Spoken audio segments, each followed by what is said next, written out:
Okay, I have literally spent so much time procrastinating for this video.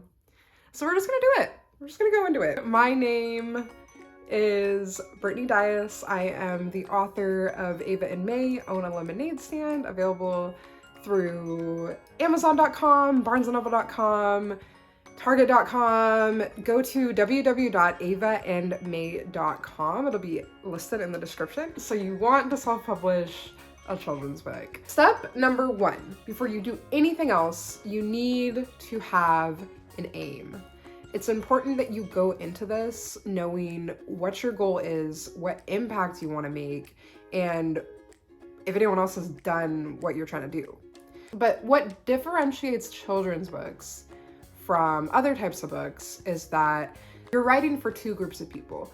You're writing for the children and the age group that you decide on, but more importantly, you are writing for the gatekeepers, which are the parents, teachers, and the adults in these children's lives that actually go in and purchase the books, because 5-year-olds don't have bank accounts yet.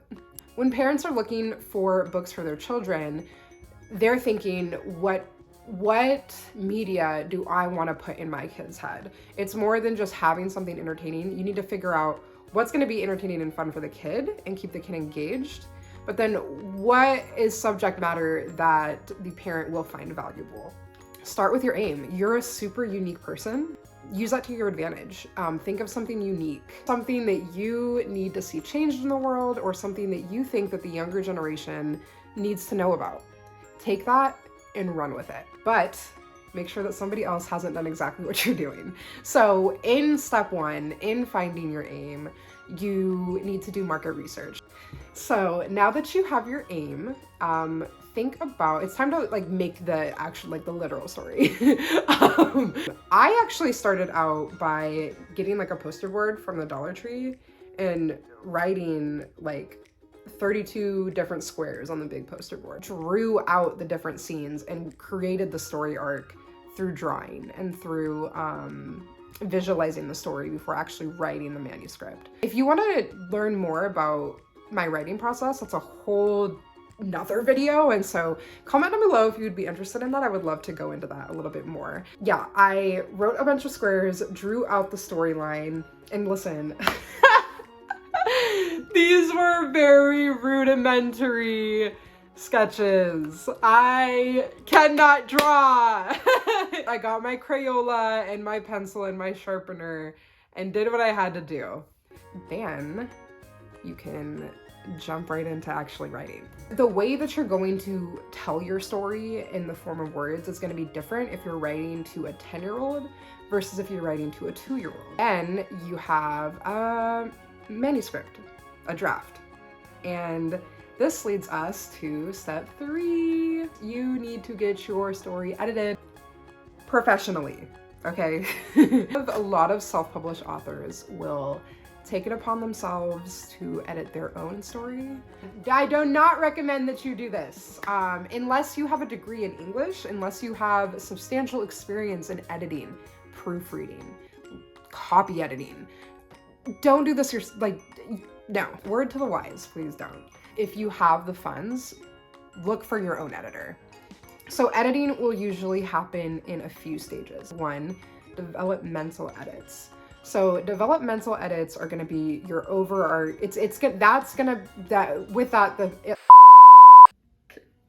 sorry.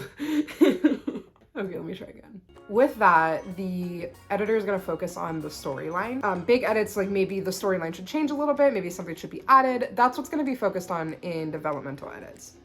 Then you go to the second stage of editing, which is copy editing. This is when the editor is going to look at your individual words. They're going to pay attention to, syntax, word choice. Is this word choice appropriate for the age group that you're targeting? Does this make sense? Does it sound right? Is the style good? So individual line editing, that's what the copy editing is going to be. And then step 3, you need to get it proofread. That's after everything is said and done. They look over the manuscript one last time to make sure that there's no typos. So overall, you're going to want multiple rounds of edits. It's going to be 3 rounds.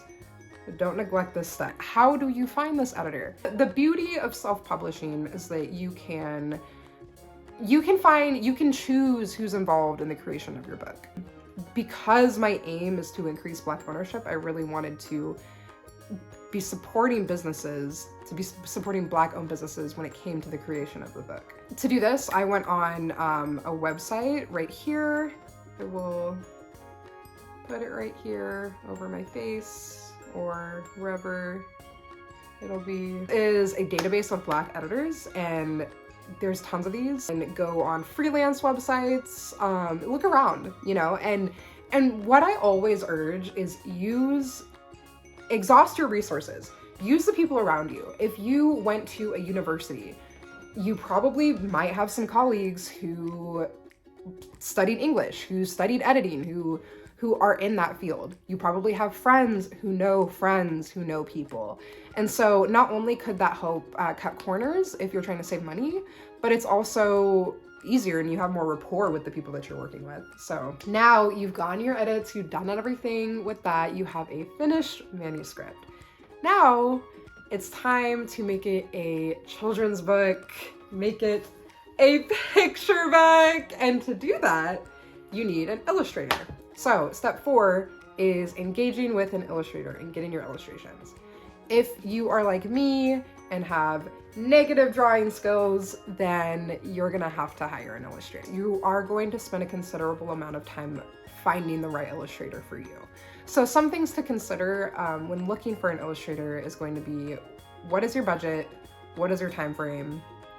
And do you like the style of their illustrations? Again, with self-publishing, look where you can. I'm gonna mention this. Reaching out to people, like even if I looked at a lot of children's books that, you know, I have up in my closet. I looked up the books, looked up who the illustrator was, and I reached out to their agent. A lot of these illustrators are really busy. They didn't have any availability, but what was cool is that I did get responses from almost everybody I reached out to. So don't be afraid to, you know, it only takes one email or a few emails and you will get responses. Like don't limit yourself and think that like, oh, like I don't have a name, I don't have any other books, no one knows who I am, like why would they want to work with me? You know, try it. Like the worst thing that can happen is that you don't get a response and then you're like back where you were already. So it's like not even like anything bad happened. So also, there's a lot of great artists on Instagram. There's a lot of great artists on Upwork, on Fiverr, on all these freelance websites. There's also Facebook groups. Like I went on to different Facebook groups of local artists. Like I said, exhaust your resources. So for Ava Mae, the illustrator who is super, super talented, I actually met her, Iman Purnell, through a close friend. Boom, like that's like through networking, you can find someone who can professionally help you. So once you find your illustrator, you're gonna wanna make sure that you spend a good amount of time creating a written agreement. Things to keep in mind are, you gotta determine, you know, how much are they gonna be paid for commission?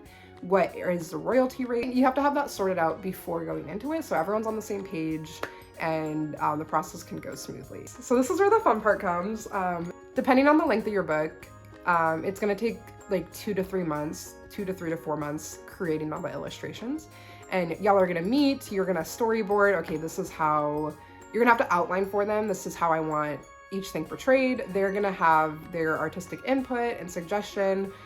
They're gonna give you a sketch. You're going to either ask them to revise the sketch and change it a little bit, or you're gonna like the sketch as it is, and then you'll go to the color stage. After that, things are pretty finalized.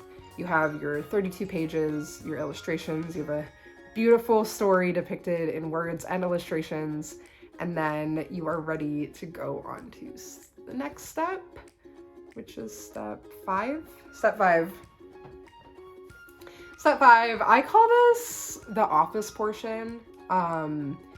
It's just a bunch of back-end stuff that you need sorted out to make your book legitimate. So the first thing that you need to get an ISBN number. And every single book has an ISBN number, which is an individual identification number for each book. I don't know if y'all can see that, but this is the identification number for the hardcover of Ava and Mae Own a Lemonade Stand. So if you want a hardcover, if you want a paperback, if you want an ebook, if you want an audiobook, all those 4 different books require 4 different ISBNs. That being said, I recommend that you purchase your ISBNs in the package of 10. If you go to myidentifiers.com, I think it is, I will put it on the screen, and then I'll also put it in the description down below. There are a lot of scams out there, and you should get it directly from Bowkers, which is the company that releases all the book identifiers for everywhere, okay? Don't go onto some other discounted website. Purchase your pack of 10 from myidentifiers.com, which is the Bowkers website, or else you might get scammed, okay? I don't want you to come back and be like, Brittany, they promised it for free. Oh yeah, and that being said, Amazon does offer a free ISBN. You know, Ingram Sparks offers a free ISBN. These websites offer them for free, but there is a caveat, because if you choose to not purchase your ISBN, that limits you. So if I were to choose to, for Ava Mae, not get my own ISBN, and I just got the ISBN through Amazon.com, then I could only sell my book through Amazon. So I wouldn't be able to sell it through bookstores. I wouldn't be able to sell them directly through my own website. It just really limits you. So it's a worthy investment to get your own ISBN. And then you need to get a barcode. You need to purchase a barcode after you get your ISBN. After you purchase the ISBN, you assign the ISBN to the barcode that you purchased. And so you get the barcode through the Bowkers website, just like you get the same place as the ISBN. They come in like packages. Yeah, there's bundles that you can get. And if you are trying to purchase create multiple books, then it's definitely worth getting the bulk deals, as you'll see. You have the ISBN numbers, you have the barcodes, and now it's time for a Library of Congress control number. This is gonna go on the copyright page, or this is like the back office page, I call. Yeah, so that's number that further legitimizes your book. And so for that, you purchase that directly through loc.gov, which is libraryofcongress.gov. Don't purchase it anywhere else. They tell you, just don't do it. Just go through the official websites. They're gonna be in the description. Don't get scammed. We don't like that. Now it's time to put it all together, and that is our beautiful step 6, which is formatting. So in order to format a children's book, you're going to need Adobe InDesign. It's going to be really important. Now, if you don't have experience with Adobe InDesign, there can be a really, really big learning curve. This is why I recommend trying to find a formatter. You go on your websites and you can eventually find your match over who can be your formatter. And so the formatter is involved in like strategizing where the words would best go. Yeah. So that could take upwards to a month, to be honest, depending on how much back and forth there needs to be. But after you have the formatting is done, you're going to want to finish with a few files. For your printed books, you're going to want all of these to be in PDF form. With the covers, you're going to need a template from the self-publishing website that you're using. So let's stick with the KDP example. KDP will provide a template for how they want their cover formatted. This template is going to be unique to KDP, unique for self-publishing through KDP. So you're going to send your formatter the template for the cover. They're gonna format it according to the template. So in the end, for the book, you're gonna want a few different files. So you're gonna need a PDF file of the paperback cover, a PDF file of the hardcover if you're interested in doing a hardcover, and then a PDF file of the internal pages, which is gonna be separate from the cover files. Now that you have all the files, it is time for publishing! Step 7, you're actually gonna publish it. You've spent all this time finding an editor, writing the story, finding your illustrator, finding a formatter, finding all these people, hiring these people, paying these people, and here you have it. You put it all together and you upload it. But once you have the file, hold on one second.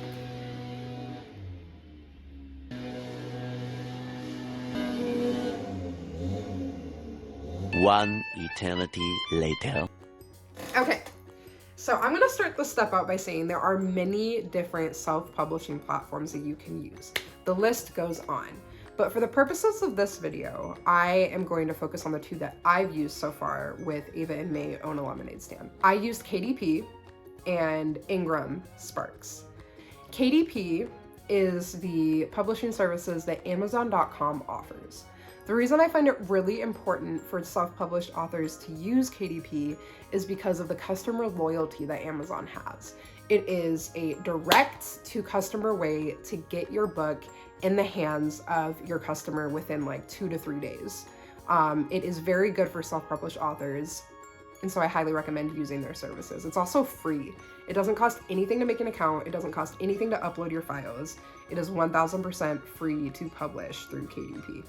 So you're going to upload your files that you created. You're gonna have to put some back-end stuff. So you put the information about the book, biography for yourself, biography for your illustrator. You're gonna put like different tags. So for Ava and Mae, the tags are like entrepreneurship, self-esteem, diversity, themes of your book. Put those in the back-end information that you're gonna put when you make your account. And then you upload your files. With KDP, things are really, really fast. So it takes a couple days for things to get approved. And then once they approve your files, then you can purchase a proof copy. A few days later, you will get a proof copy in the mail. It'll be a very exciting moment. So this is actually the very first copy I got of Ava and Mae Own a Lemonade Stand. And it's gonna say not for resale because it's not technically the finished book. It's like a sample. So you can like look it over one more time and make sure that nothing needs to be changed before it goes out to market. There might be things that need to be changed. So this is a great example. So here, I have it and it looked great on the inside. I looked it over, but then I did notice when I go on the back, we needed to change where the barcode was put to match the template. And so once I saw that, I went back to my formatter and I said, hey, there's this change that needs to be made. Everything else looks great. She changed the way that the barcode is formatted, sent me a new file. I uploaded the new file, and then I got a new proof copy and everything was all good. So after you approve the proof copy, then you can press publish, and in a few days it'll be available for the entire world to see your book. So that is how you publish with KDP. And then for Ingram Sparks is a little bit different. So what Ingram Sparks is, it's a distribution company. Ingram is what most bookstores use to order their books for their bookstore. With Amazon, you get the direct to customers, but with Ingram, that is how you get into bookstores. That's really great because it gives indie authors the opportunity to not only directly reach their customers in a very streamlined way with KDP, but then also directly reach local and national bookstores. And it's a beautiful thing, very exciting. So that's it. Yeah, this is like an overview of 7 steps that you need to take in order to get your very own book in your hands, to be a self-published author, to be in bookstores. You're 7 steps away from that. But please subscribe if you're interested in learning more about self-publishing, about children's books, and there are so many more to come. I'm really, really excited for this journey that you're on, and thank you for coming along. Okay, bye!